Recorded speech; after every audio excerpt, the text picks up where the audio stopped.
Olá, queridos, a paz, boa tarde.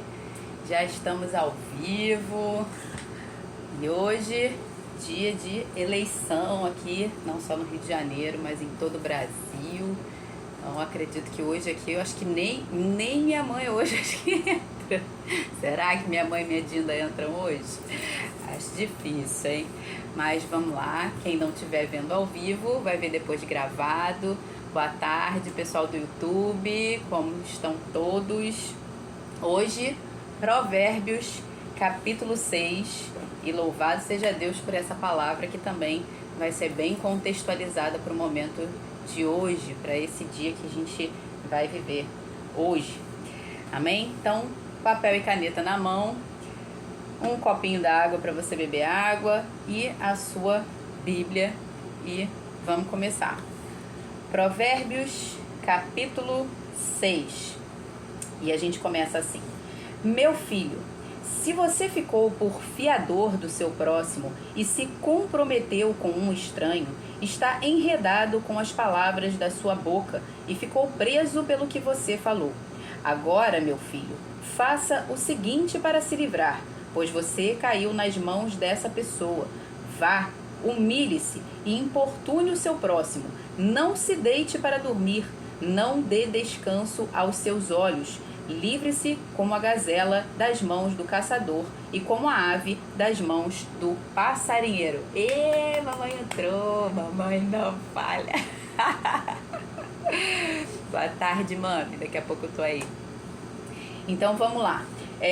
Aqui a ordem, a advertência é: não fique por fiador do seu próximo. Isso é velho, né? Não há nada novo debaixo do sol, porque desde que o mundo é mundo a gente sabe disso, de que a gente não deve ficar por fiador de ninguém. A gente sabe quantas pessoas, quantas famílias tiveram sua vida destruída, seu patrimônio destruído por conta de ficar por fiador de alguém. Então, seja prudente. Ser fiador não é simplesmente você... Olha a Dina aí! Então, hoje eu achei que nem vocês iam entrar aqui, hein, por conta das eleições, mas vocês não falham nunca. Então, ser fiador não é simplesmente você assinar um documento dando garantia, desculpa, dando garantia para alguém que você vai saldar a dívida daquela pessoa caso ela não venha arcar com os pagamentos. Não é simplesmente isso. Ser fiador é você literalmente emprestar o seu nome. É muito mais do que você... Por exemplo, se você fosse emprestar dinheiro, é melhor você emprestar dinheiro do que você emprestar o seu nome. Então, quando você está emprestando o seu nome, você também precisa entender que vai muito além dessa questão financeira. Você precisa tomar cuidado também com as associações que você faz, porque ser fiador também é isso.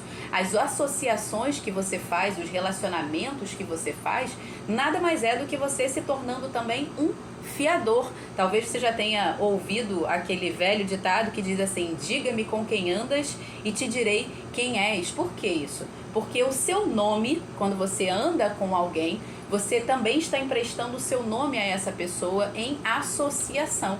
Então, quando alguém... se essa pessoa que anda com você, que você se associou, se ela estiver envolvida com alguma coisa que não é bom, com alguma coisa que não presta, automaticamente o seu nome também será associado a isso. Então, a gente até citou esse versículo também, não lembro agora se foi ontem ou anteontem, falando, né? Quem anda com porco, farelo come. Por quê? O seu nome automaticamente vai estar sendo manchado, maculado por você se associar com pessoas que não deveria. Então, também muito cuidado, porque ser fiador também é isso. Então, é diferente quando você tenta se associar a alguém por legitimidade, porque você quer aprender com aquela pessoa, porque você está disposto a ser leal àquela pessoa e em uma amizade, em algo realmente que seja edificante para os dois. E aí eu quero mostrar a diferença, por exemplo, do interesseiro para o interessado. Porque tem pessoas que se associam com você, às vezes, só para conseguir alguma coisa, para conseguir alguma posição, ou para se aproveitar da posição que você ocupa para ela obter algum tipo de vantagem ou alguma coisa com aquilo ali. Então, você precisa tomar cuidado, porque existe o interesseiro e existe o interessado. O interesseiro, normalmente, ele é ganancioso, ele é inescrupuloso, ele não vai ter nenhum escrúpulo de passar por cima de você se for necessário para conquistar aquilo que ele deseja. Ele não está se associando a você simplesmente porque ele tem interesses legítimos, ele é interessado em aprender com você e estar caminhando ao seu lado porque ele ou de alguma forma se inspira em você ou se admira você por alguma coisa que você é ou que você faz. Diferente do interessado. O interessado é aquela pessoa que está disposta a te modelar, ela está disposta a aprender com você. É o famoso network, né? Que a gente tem essa versão aí da palavra. É o famoso network. Por quê? São pessoas que estão interessadas em aprender com você. E com isso, automaticamente elas também vão ter ganhos, mas o ganho será para os dois. Você vai ajudar a pessoa e essa pessoa vai ajudar você também. Então, muito cuidado com essa diferença e com as pessoas com quem você se associa. Normalmente o interessado ele vai te honrar por isso também. Dificilmente o interesseiro ele vai te honrar. Ele vai dizer que aquilo que você ensinou foi ele que falou, foi ele que fez você chegar até onde você chegou. Ele não vai te dar honra. Ele não vai em momento nenhum reconhecer aquilo que você fez por ele e talvez ainda vai querer tomar aquilo que é seu ou aquilo que é o seu lugar, enfim.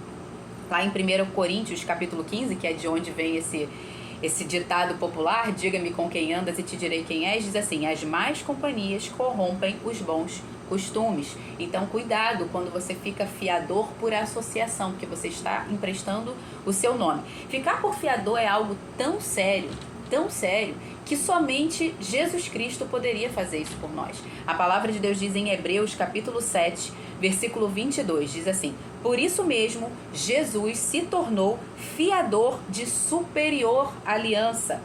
Jesus é o único que pode se tornar fiador de alguém. E por quê? Porque ele é o único que vive eternamente para interceder por nós. Jesus não está morto, Jesus está vivo e vive eternamente, está sentado à direita do Pai para interceder por nós. E por que você não pode ficar por fiador? Porque em algum momento, se essa pessoa que usou o seu nome de alguma forma, ou seja por associação, seja por um documento, alguma coisa do tipo, se você morrer, é a sua família que estará sendo arruinada.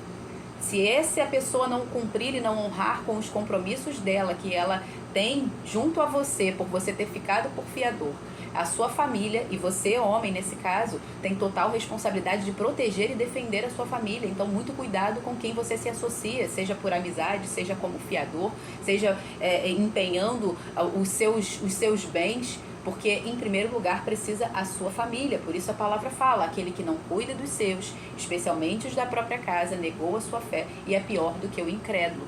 Então, às vezes, tem pessoas que, por associação, elas conseguem destruir a sua própria família. Então, Jesus é o único que pode ser o nosso fiador. Então, por isso, ele também Salomão aqui nos alerta a fazer o quê? Se você ficou por fiador, corre, se apressa para que isso se resolva o quanto antes. Cobre essa pessoa com a sua vida para que ele imediatamente honre com esse compromisso e você fique livre disso, para que isso não venha a trazer ruína para você. Ele fala aqui, chega a falar: livre-se como a gazela das mãos do caçador e como a ave das mãos do passarinheiro. Ou seja, se livra disso como quem precisa se livrar da morte, porque é isso que pode vir a causar. Então, muito cuidado com isso, tá? Então, Jesus é o fiador de aliança, né? Jesus é o fiador da aliança que nós temos junto ao Pai. E como que é sério isso? Ele nos emprestou o seu nome. Ficar por fiador, como eu falei, é emprestar o nome. Então, Jesus, ele nos emprestou o seu nome para que nós fôssemos representantes dele aqui na terra. E olha o quanto isso é sério. Jesus, quando nos emprestou o seu nome, ele tinha o risco de ser mal representado por nós. Mas ainda assim, ele é o único que pode garantir isso. Ele é o único que pode assim, não, mesmo que eles me representem mal, ainda assim está garantido, porque eu já recebi toda a autoridade no céu, na terra e debaixo da terra, e eu estou aqui à direita de Deus Pai para interceder por eles. E se eles caírem, eles têm um advogado em mim, e eu estou aqui advogando a causa deles junto ao Pai para que eles possam receber o perdão. Então, o emprestar o nome, Jesus nos emprestou o seu nome, nos dando a autoridade através do nome dele. Então, quando ele fala, por exemplo, em Romanos 2,24 e Isaías 52,5, é o mesmo texto que é citado nesses dois endereços aí. Por vossa causa, o nome de Deus é blasfemado entre os incrédulos. Por quê? Porque nós precisamos viver de modo digno. Se você se diz um cristão, ou seja, se você é chamado pelo nome do Senhor Jesus Cristo, você precisa viver de modo digno. Ele é o seu fiador, ele emprestou o seu nome a você, para que você viva de modo digno para representá-lo. Quando você não faz isso, o nome dele é que está sendo blasfemado, não é o seu.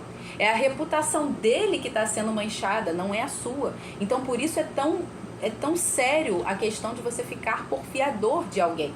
Então, somente Jesus pode fazer isso. Então, não fique por fiador de ninguém. E aqui eu quero também apresentar novamente a diferença entre você viver de modo digno e você ser perfeito. Nenhum de nós é perfeito, mas todos nós precisamos...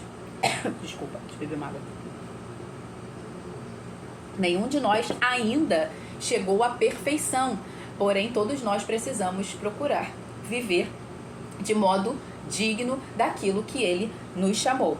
Como? Uma das coisas, tendo cuidado com quem você se associa. Então, se você se associou a alguém que não deveria, corre e apressa-te em se livrar disso. Não seja precipitado em você dar a sua palavra, às vezes por emoção, às vezes ali, não, isso aqui vai ser muito bom, vamos aqui, chegar junto e tá se associando com pessoas, olha, fulano é uma pessoa assim, assim, assado, e às vezes ali num momento de emoção, você dá a sua palavra e lembra que a palavra do crente, como está lá em Mateus 5,37, a palavra do crente precisa ser sim, sim e não, não. O que passa disso é de procedência maligna. Então, a partir do momento em que você disse sim, você está se comprometendo com a sua palavra. Você ficou enredado, como diz a palavra também, pelos seus próprios lábios. E aqui está até, é aqui mesmo que está escrito isso, né? Você ficou enredado.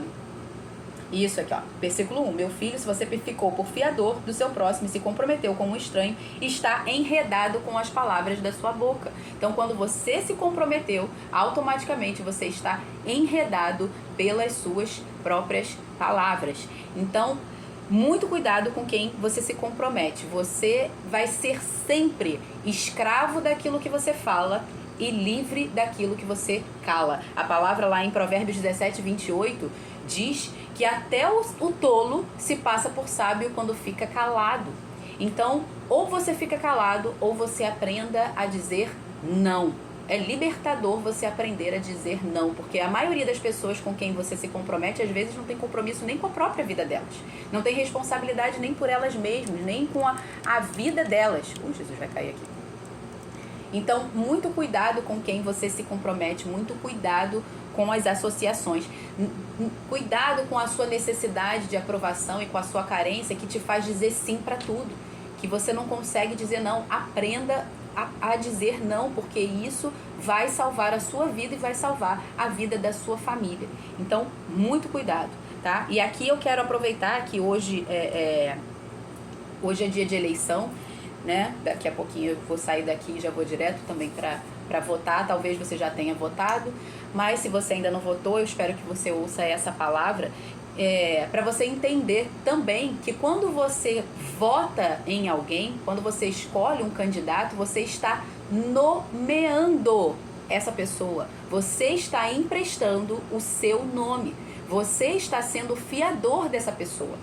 Então isso também é muito sério, porque você está nomeando alguém, ou seja, emprestando o seu nome para que essa pessoa venha representar você lá no alto escalão do governo, seja para presidente, seja para governador, seja para prefeito, seja para vereador, seja para deputado federal, seja para deputado estadual. É você quem está emprestando o seu nome, ele vai representar você. Então, Ele pode representar você bem, ele pode representar mal, lembrando que, infelizmente, não há ninguém perfeito. Não há ninguém perfeito, ok? Então, infelizmente, aí eu vou usar o termo que nem existe, a gente sempre tem que voltar no menos pior. Essa palavra não existe, mas, né, esse termo.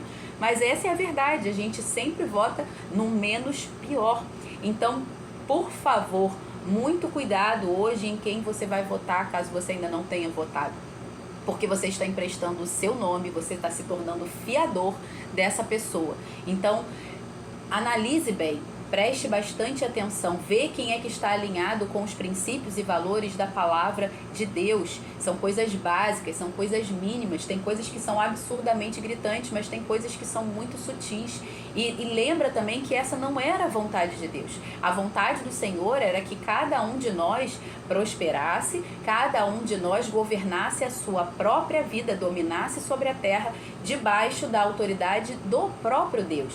Essa era a vontade de Deus, que Deus governasse diretamente sobre o povo. Só que, infelizmente, né, quando a gente vai ver lá com Moisés, quando Deus falou assim, olha, se preparem, se santifiquem, porque hoje vocês vão estar com o Senhor. Então, santificai-vos. E aí, quando chegou lá no monte, né, Deus se manifesta ali e o povo fica apavorado. O povo fica apavorado de ouvir diretamente a voz do Senhor, assim como Moisés ouvia, né? O povo ficou completamente apavorado e ele, depois daquilo ali, falou para Moisés, não, Moisés, olha, tá tudo certo, não precisa, a gente não precisa que Deus fale com a gente. Fala você vai ser o nosso representante e tá tudo certo, vida que segue. Então, a partir dali, Deus passou a sempre agir diante do povo, governar o povo sempre através de um representante, até que chegou ao ponto do povo querer imitar os outros povos e pedir para si um rei, como foi o caso do primeiro rei do povo de Israel, que foi Saul. Tanto que quando o povo pediu para si um rei, Samuel falou assim, Deus, o povo está me rejeitando, e Deus falou para Samuel assim, sabe de nada, querido, eles não estão rejeitando você, eles estão rejeitando a mim. Então, quando o povo pediu para si alguém, um governante sobre eles, eles estavam rejeitando o governo direto do próprio Deus. Então, até hoje, nós temos essa encrenca de ter que nomear alguém, ser fiador de alguém para nos representar. Mas não é essa a vontade de Deus.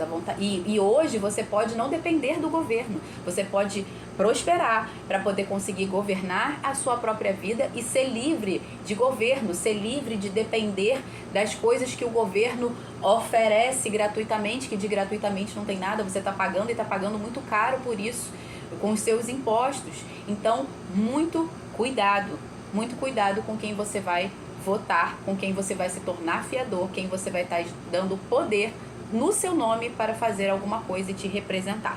Ok? Vamos continuar então. Versículo 6. Vá ter com a formiga, ó preguiçoso, observe os caminhos dela e seja sábio. Não tendo ela chefe, nem oficial, nem comandante, no verão prepara a sua comida, no tempo da colheita ajunta o seu mantimento.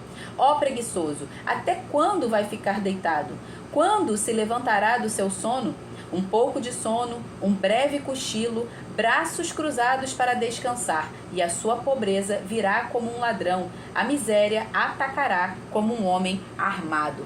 Toda a criação proclama a glória do Senhor, e a gente vê isso porque a gente consegue aprender até com a própria formiga. Você vê a formiga, ela é proativa, ela não precisa ficar esperando alguém dar ordem para ela, ela não precisa de um chefe para dizer para ela, olha, você tem que fazer isso, olha, você tem que fazer aquilo. Ela no tempo do verão, ela vai lá junta para ter provisão, no inverno ela faz o que precisa fazer sem ninguém mandar, e a gente consegue, pela base lógica natural, pela natureza, a gente consegue aprender a sabedoria do Senhor. Tá tenso hoje aqui minha garganta, hein? Mas vai dar certo. Então, não seja preguiçoso. Não seja remisso. A palavra fala que para a gente ser fervoroso em fazer as coisas e fazer tudo como para o Senhor, para que a gente não seja preguiçoso, mas para que a gente seja zeloso de boas obras. Então, não seja como aquela pessoa que acha que veio ao mundo a passeio. Se você quiser vir ao mundo a passeio, pelo menos trabalhe bastante, prospere bastante, para que depois você possa passear à vontade. Mas Jesus não te chamou para vir a esse mundo a passeio, Ele te chamou para vir a esse mundo para que você seja um representante dele, um governante nessa terra, para que você seja um embaixador do reino de Deus aqui na terra. Então você não veio aqui a esse mundo a passeio, você tem um propósito, você é um servo do Senhor Jesus Cristo. Antes de você ser filho, você é um servo. Louvado seja Deus, porque Ele nos chama de filho, Ele não nos chama de servos. Mas nós precisamos entender que esse é o nosso papel, estar a serviço do Rei, estar a serviço do Rei dos Reis, o Senhor dos Senhores, como embaixadores. Então a gente não pode ser preguiçoso. Lembra? Nós representamos o nome do Senhor, então uma pessoa que é preguiçosa está blasfemando o nome do Senhor entre os incrédulos, porque as pessoas vão olhar e falar assim, é isso que um cristão é? Preguiçoso? Então eu não quero ser cristão. Entende? O nome do Senhor é que está sendo envergonhado quando você não vive de modo digno, quando você também é um preguiçoso. Então nós somos embaixadores do reino. Em 2 Tessalonicenses 3, de 10 e 11 diz assim: porque quando ainda convosco vos ordenamos isso, se alguém não quer trabalhar, também não coma. Pois de fato estamos informados de que entre vós há pessoas que andam desordenadamente, não trabalhando, antes se intrometem na vida alheia. Então, aquele que não trabalha, esse também não coma. Aí você pode pensar assim, Camila, você é dona de casa, então você não trabalha. Que eu não trabalho? Eu não trabalho fora. O homem foi feito para trabalhar fora. É ele que sai, ele que vai para a guerra, ele é o responsável pela provisão. Mas pergunta para qualquer dona de casa: trabalho dentro de casa não tem fim. E se você duvida disso, paga a faxineira, paga a cozinheira para sua mulher, paga a escola para os seus filhos, né? Paga a explicadora que vai ficar ajudando o filho a fazer o dever de casa depois da escola, paga a passadeira. E aí você vai ver se você está pagando, está remunerando bem a sua esposa e se ela não trabalha, ok? Então, aí eu acho interessante quando ele continua aqui falando assim: pois de fato estamos informados que há entre vós pessoas que andam desordenadamente, ou seja, não trabalhando, antes se intrometem na vida alheia. E aí você pode perceber que geralmente todo preguiçoso ele é fofoqueiro. Ele se intromete nas coisas dos outros, na vida dos outros. Por quê? Porque está com tempo sobrando.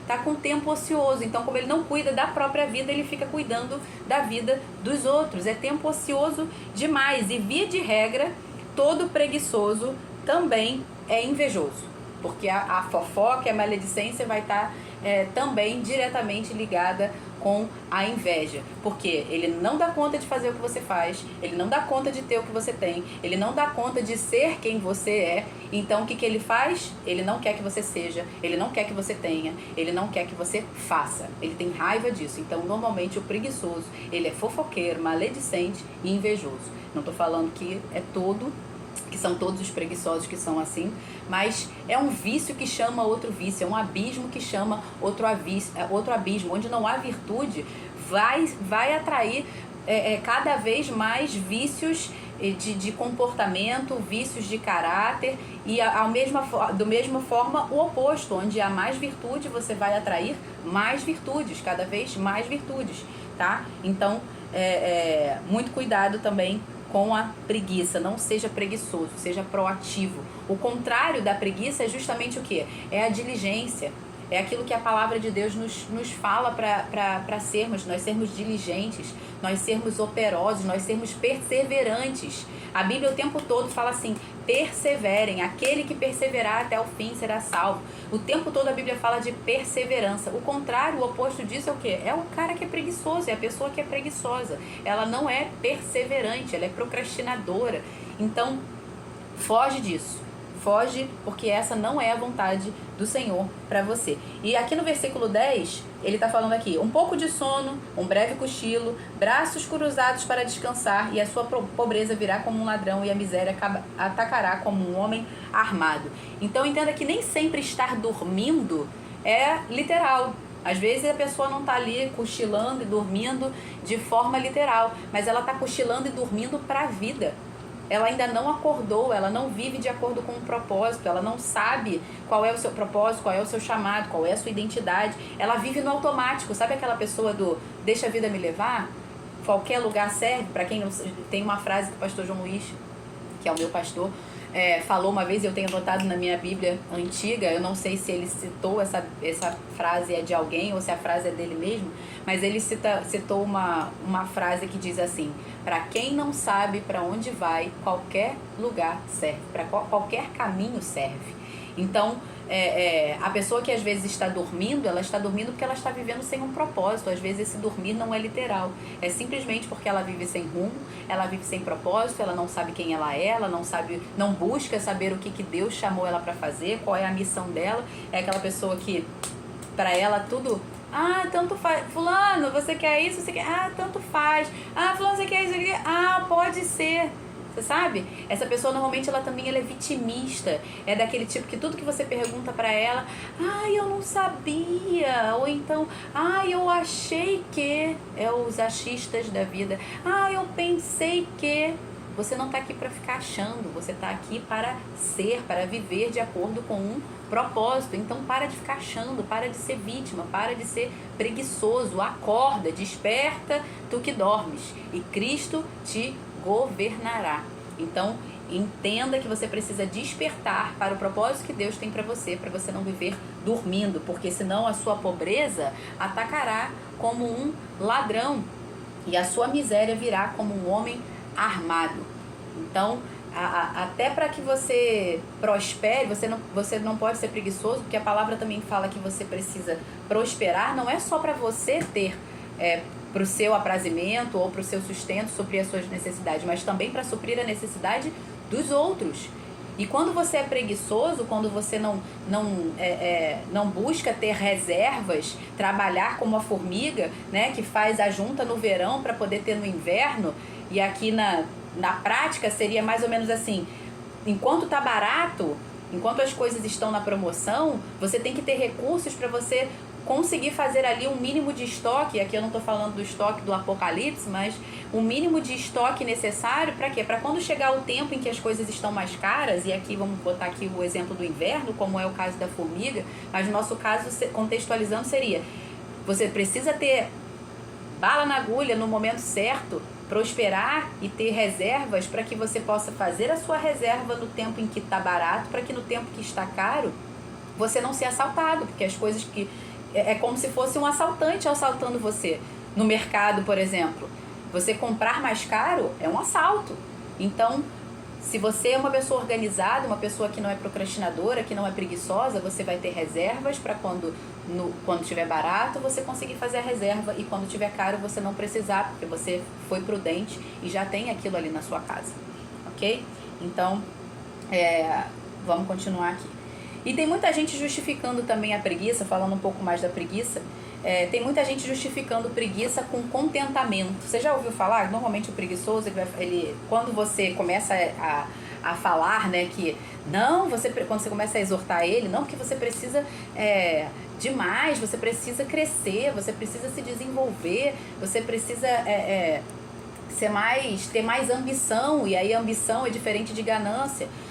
Você precisa ter mais ambição, você precisa desejar crescer mais, desejar as coisas do reino e cumprir aquilo que Deus te chamou. Normalmente ele vai achar que você está murmurando, que você está reclamando e que você não está tendo contentamento, né? Normalmente a pessoa vai falar assim pra você: você não está contente com nada. Você já deve ter ouvido alguém falar isso pra você, né?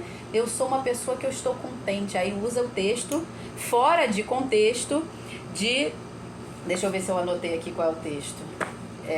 Filipenses, acho que eu anotei sim. Filipenses 4, de 11 a 13, né? E aí tem a diferença de contentamento e satisfação. Aí ele usa, né, fora do contexto, esse texto aqui de Filipenses 4, de 11 a 13, que diz assim: digo isto não porque esteja necessitado, porque aprendi a estar contente em toda e qualquer situação. Sei o que é passar necessidade e sei também o que é ter abundância. Aprendi o segredo de toda e qualquer Aprendi o segredo de toda e qualquer circunstância, tanto de estar alimentado como de ter fome, tanto de ter abundância como de passar necessidade. Tudo posso naquele que me fortalece. Amém. Amém. Nós precisamos aprender a estar contente em toda e qualquer situação. A crise pode vir para qualquer um e isso não pode nos tirar o nosso contentamento, porque o nosso contentamento não está nas circunstâncias, o nosso contentamento está no Senhor. Mas isso é diferente de você ser preguiçoso, de você ser uma pessoa conformada, de você ser uma pessoa que acha que só isso aqui está ótimo. É uma pessoa que vive na zona de conforto, que de conforto não tem nada. A zona de conforto é perigosa, a zona de conforto não é boa, até porque normalmente ela não é confortável. Quem poderia dizer que está na zona de conforto é alguém que está lá, né, muito bem de vida, tá lá agora em Maldivas, passeando, feliz e esse aí poderia até dizer que tá na zona de conforto, e esse aí normalmente não quer permanecer na zona de conforto, ele quer crescer mais, ele quer buscar mais, mas normalmente é a pessoa que é improdutiva, preguiçosa, que é a pessoa que fica na zona de conforto. E esse nome é terrível, né? Zona de conforto, porque a pessoa, ela tá na zona de conforto, mas ela tá ali no meio de um monte de espinho, no meio de uma lama, no meio do esgoto, mas aquilo ali para ela tá ótimo, ela quer continuar naquilo ali. Então não confunda contentamento com preguiça. Estar contente, mesmo que você passe por uma crise, não justifica a preguiça. Ok? Você precisa estar contente, porém eternamente inconformado, eternamente insatisfeito, porque a nossa progressão é como a luz da aurora. Deus, nós somos chamados para brilhar mais e mais até ser dia perfeito, para ir de glória em glória.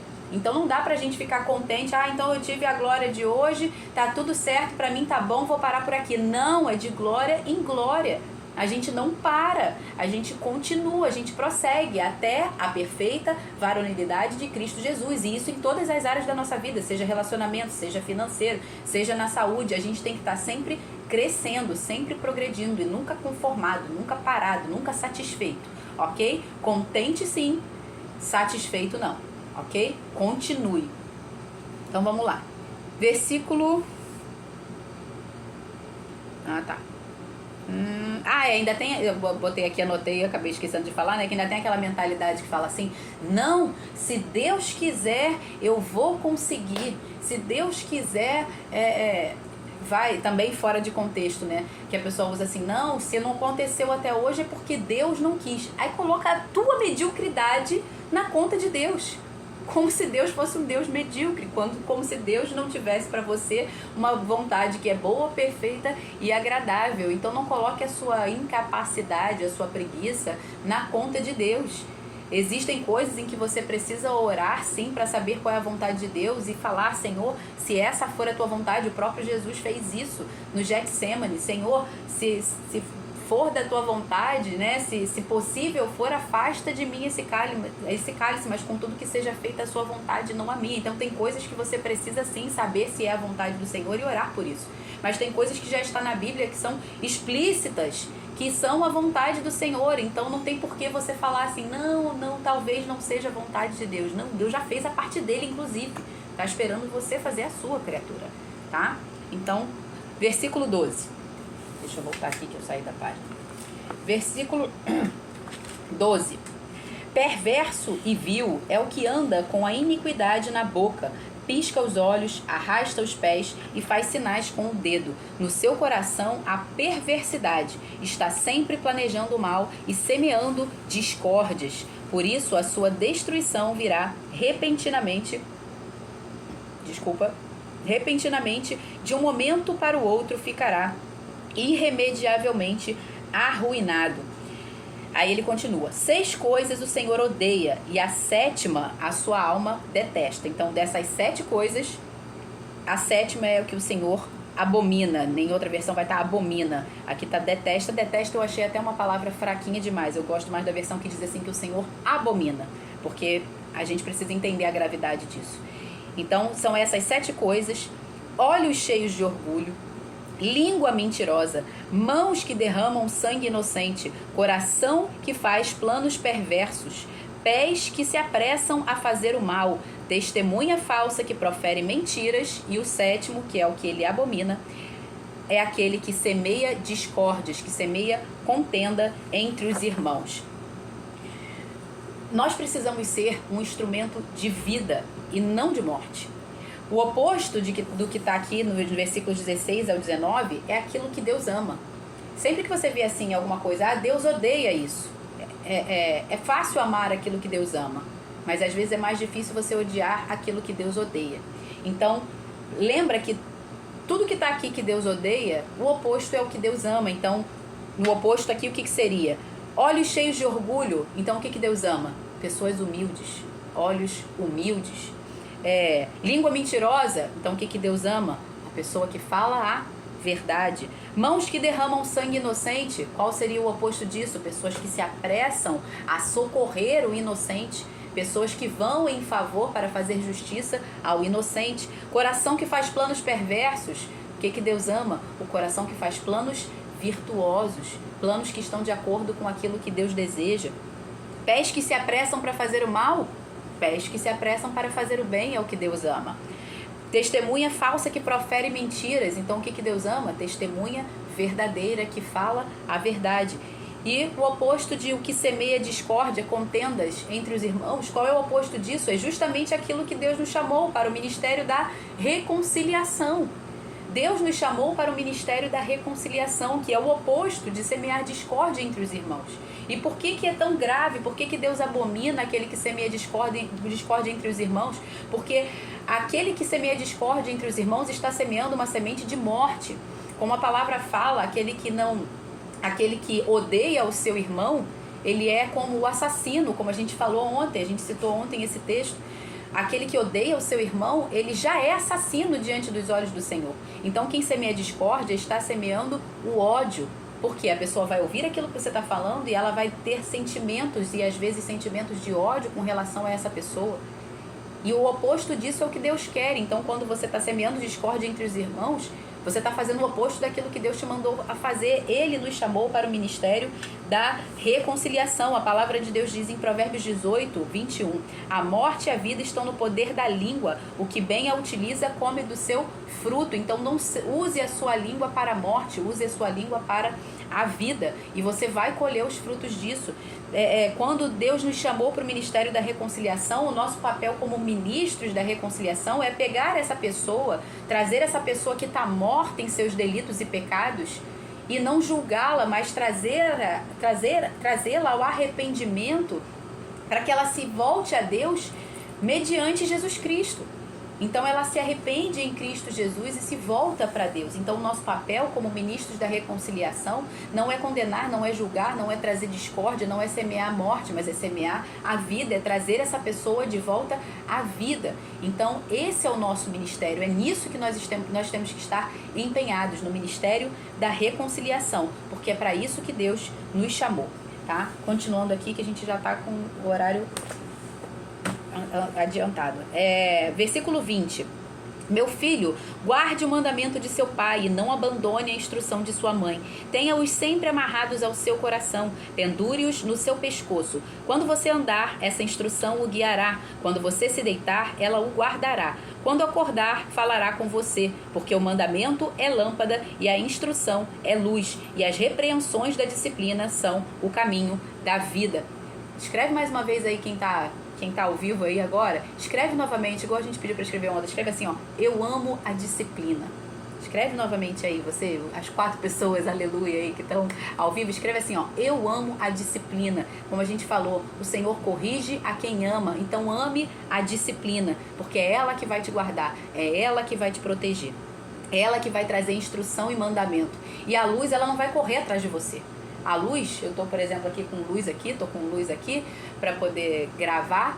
A luz, ela não vai correr atrás de você. É você que tem que correr atrás da luz. É você que precisa buscar se aproximar da luz. A lâmpada, ela vai ficar parada onde ela tá. Ela não vai ficar andando atrás de você.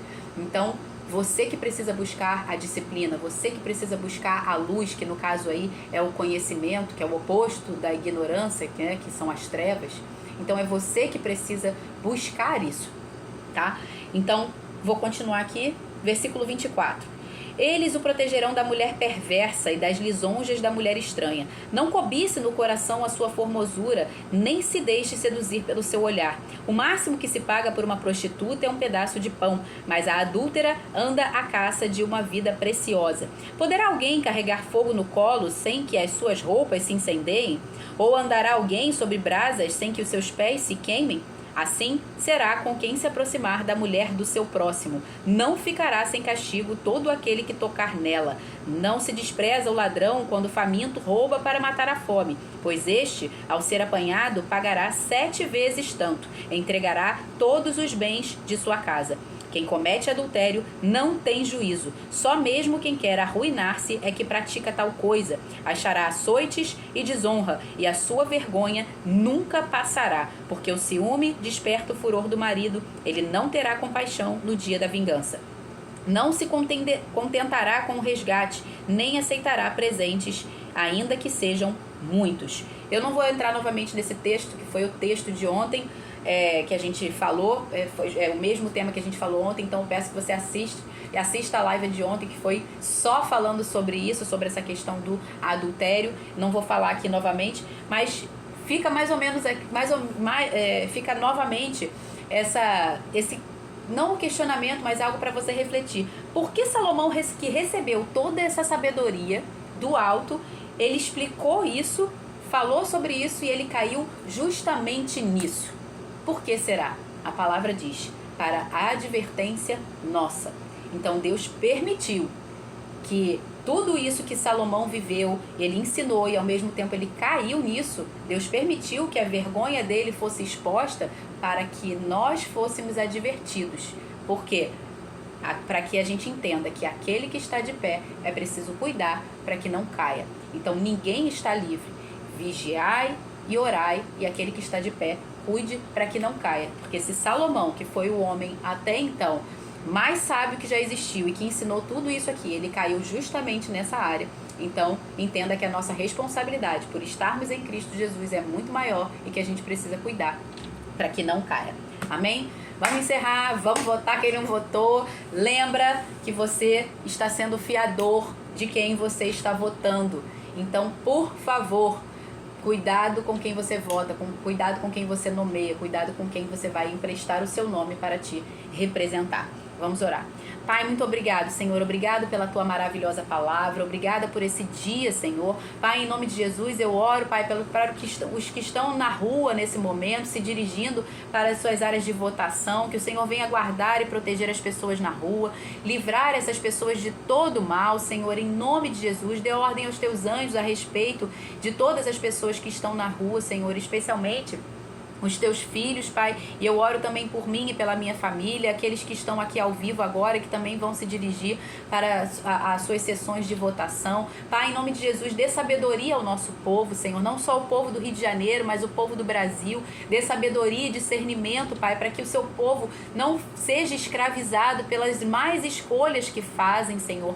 Pai, em nome de Jesus, que o Senhor venha nos resgatar com a tua sabedoria e o discernimento, para que nós venhamos a saber escolher os nossos governantes, Pai, para que nós não sejamos destruídos por pessoas que são malignas, perversas e que querem nos escravizar, seja através de impostos, seja através de ideologias malignas, Pai. Em nome de Jesus Cristo, Senhor, que o Senhor venha sobre o teu povo, Pai, com sabedoria.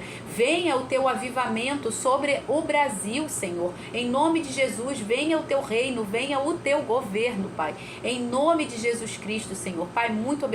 Obrigado pela tua palavra que nos ensina, que nos exorta. Obrigado pela tua disciplina, Senhor. Nós amamos a tua sabedoria, nós amamos a tua disciplina e desejamos, Senhor, com responsabilidade, sermos chamados pelo teu nome, Senhor, mas vivendo, Pai, não de forma a te envergonhar, Senhor, mas vivendo de modo digno daquilo que o Senhor nos chamou, Pai. Em nome de Jesus, honrando o sacrifício que Jesus Cristo fez na cruz do Calvário por nós. Pai, em nome de Jesus, eu oro pelo teu povo, Senhor.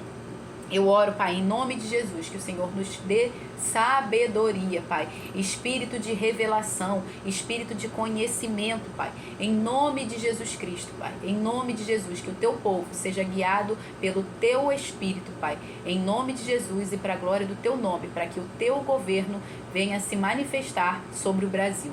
Em nome de Jesus. Amém. Amém, gente. Boa tarde a todos. Deus abençoe. Fiquem com Deus. Votem com sabedoria. Beijo, até amanhã. Amanhã, Provérbios capítulo 7, meio-dia, no mesmo horário, mesmo canal. Beijo, pessoal do YouTube. Tchau, tchau.